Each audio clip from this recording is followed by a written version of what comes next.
by war, disciplined by a hard and bitter peace, proud of our ancient heritage, and unwilling to witness or permit the slow undoing of those human rights to which this nation has always been committed and to which we are committed today at home and around the world.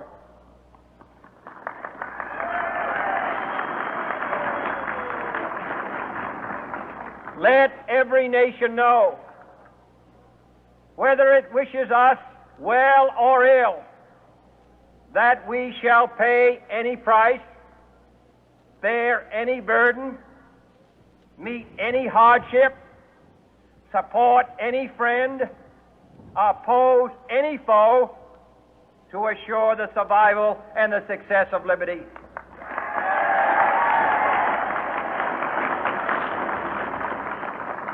This much we pledge and more.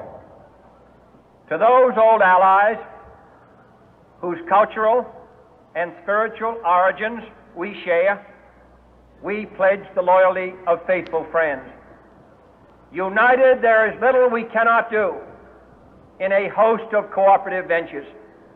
Divided, there is little we can do, for we dare not meet a powerful challenge at odds and split asunder. To those new states whom we welcome to the ranks of the free, we pledge our word that one form of colonial control shall not have passed away merely to be replaced by a far more iron tyranny.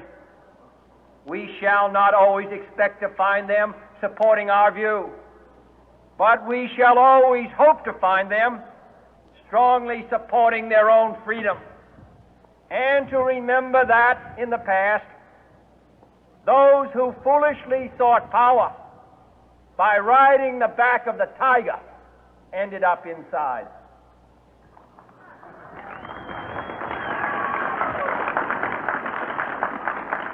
To those people in the huts and villages of half the globe struggling to break the bonds of mass misery, we pledge our best efforts to help them help themselves for whatever period is required, not because the communists may be doing it, not because we seek their votes, but because it is right. If a free society cannot help the many who are poor, it cannot save the few who are rich.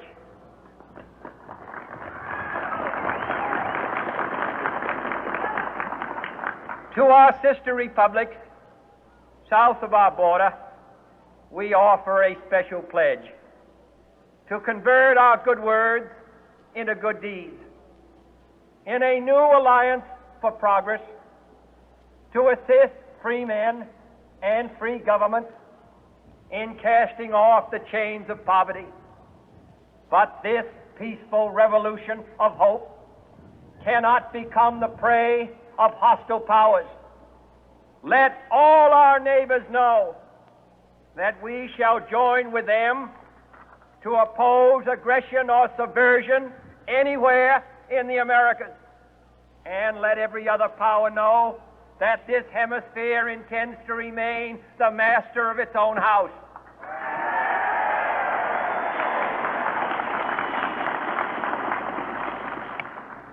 To that World Assembly of Sovereign States, the United Nations, our last best hope, in an age where the instruments of war have far outpaced the instruments of peace, we renew our pledge of support to prevent it from becoming merely a forum for invective, to strengthen its shield of the new and the weak, and to enlarge the area in which its writ may run.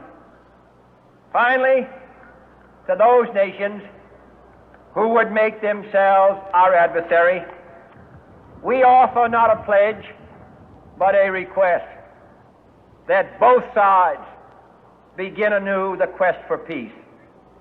Before the dark powers of destruction unleashed by science, engulf all humanity in planned or accidental self-destruction.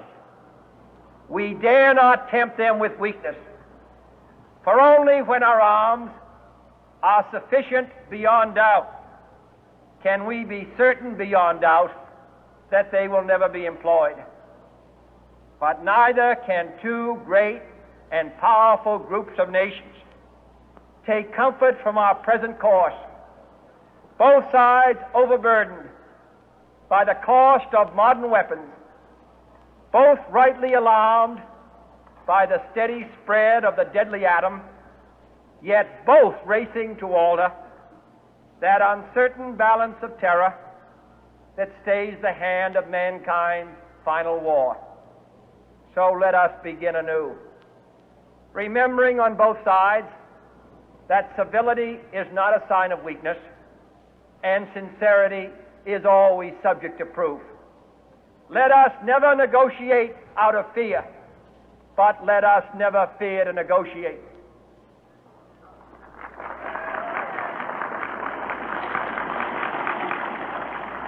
Let both sides explore what problems unite us, instead of belaboring those problems which divide us. Let both sides, for the first time, formulate serious and precise proposals for the inspection and control of arms, and bring the absolute power to destroy other nations under the absolute control of all nations.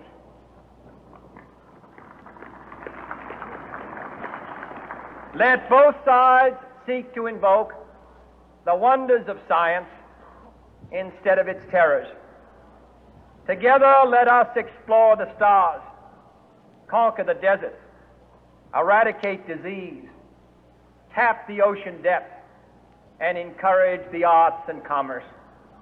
Let both sides unite to heed in all corners of the earth the command of Isaiah to undo the heavy burden and let the oppressed go free.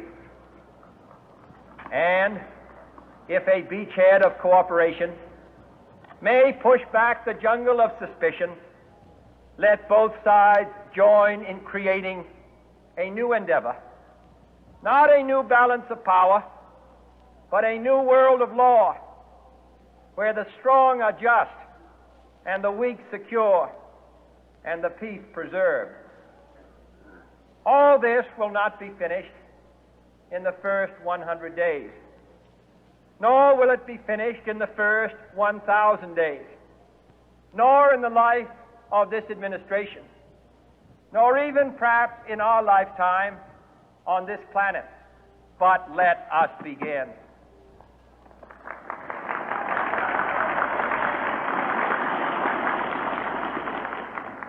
In your hands, my fellow citizens, more than mine, will rest the final success or failure of our course. Since this country was founded, each generation of Americans has been summoned to give testimony to its national loyalty. The graves of young Americans who answered the call to service surround the globe. Now the trumpet summons us again, not as a call to bear arms, though arms we need, not as a call to battle, though in battle we are, but a call to bear the burden of a long twilight struggle, year in and year out, rejoicing in hope, patient in tribulation, a struggle against the common enemies of man, tyranny, poverty, disease, and war itself. Can we forge against these enemies a grand and global alliance, north and south, east and west, that can assure a more fruitful life for all mankind? Will you join in that historic effort?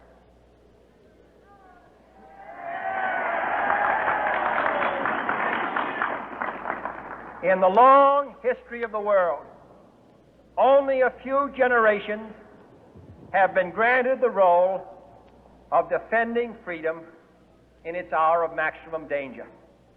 I do not shrink from this responsibility. I welcome it.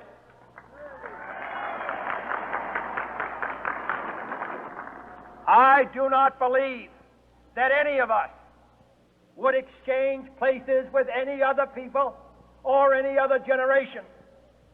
The energy, the faith, the devotion which we bring to this endeavor will light our country and all who serve it.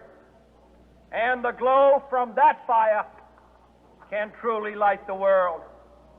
And so, my fellow Americans, ask not what your country can do for you. Ask what you can do for your country.